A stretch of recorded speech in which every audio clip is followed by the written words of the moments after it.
بسم اللہ تعالی اللہم صلی علی محمد و آل محمد وعجل فرجہم ولعن عدوہم۔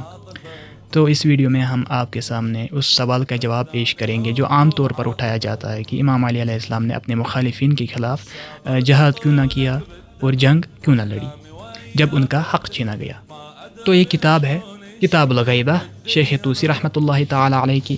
یہ کتاب چھپی ہے مؤسسۃ المعارف الاسلامیہ سے۔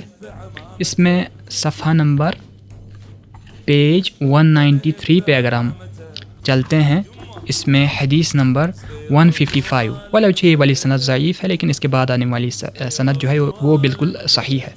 عن عبداللہ ابن عباس قال قال رسول اللہ صلی اللہ علیہ وآلہ وسلم فی وصیتہ لامیر المؤمنین علیہ السلام، کہ عبداللہ بن عباس کہتے ہیں کہ رسول خدا صلی اللہ علیہ وآلہ وسلم نے امام امیر المومنین علی بن ابی طالب علیہ السلام کو اپنی وصیت میں فرمایا، اے علی یا علی ان قریشن ستظاہر علیک، کہ ان قریب جو قریش ہیں وہ آپ کے خلاف ایک ہو جائیں گے، وتجتمع کلمتہم علی ظلمک وقہرک، اور وہ ظلم اور جبر پر آپ کے خلاف متفق ہو جائیں گے۔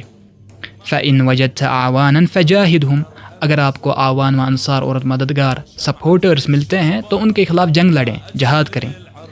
وإن لم تجد اعوانا فکف یدک واحقن دمک، اور آپ کو اگر اعوان و انصار اور مددگار نہ ملیں تو اپنا ہاتھ روک لیں اور اپنے خون کی حفاظت کریں۔ فإن الشہادۃ من ورائک، کیونکہ شہادت آپ کے انتظار میں ہے۔ لعن اللہ قاتلک، آپ کے قاتل پر اللہ کی لعنت ہو۔ اس کے بعد والی جو سند ہے وہ حدیث 156 احمد بن ادریس ثقہ عن محمد بن عبد الجبار ثقہ عن صفوان بن یحییٰ ثقہ، اور شیخ طوسی کا جو طریق ہے احمد بن ادریس تک وہ بھی صحیح ہے۔ قال، انہوں نے فرمایا کہ بعث الی ابو الحسن موسیٰ بن جعفر علیہم السلام بهذه الوصیہ مع الاخرى، کہ امام موسیٰ کاظم علیہ السلام نے یہ وصیت جو ہم نے آپ کے سامنے پڑھی ہے ابھی، ایک تو وہ وصیت اور دوسری ایک وصیت بھی میرے پاس بھیجی۔ تو اس سے ثابت ہوا خود ائمہ علیہ السلام کی زبانی کہ امام علیہ السلام کے جہاد نہ کرنے کی وجہ و علت کیا تھی۔ اسی طرح سے ایسی روایات جو امام علیہ السلام کے عدم جہاد کی علت بیان کرتی ہے کتاب سلیم رحمہ اللہ میں بھی موجود ہے۔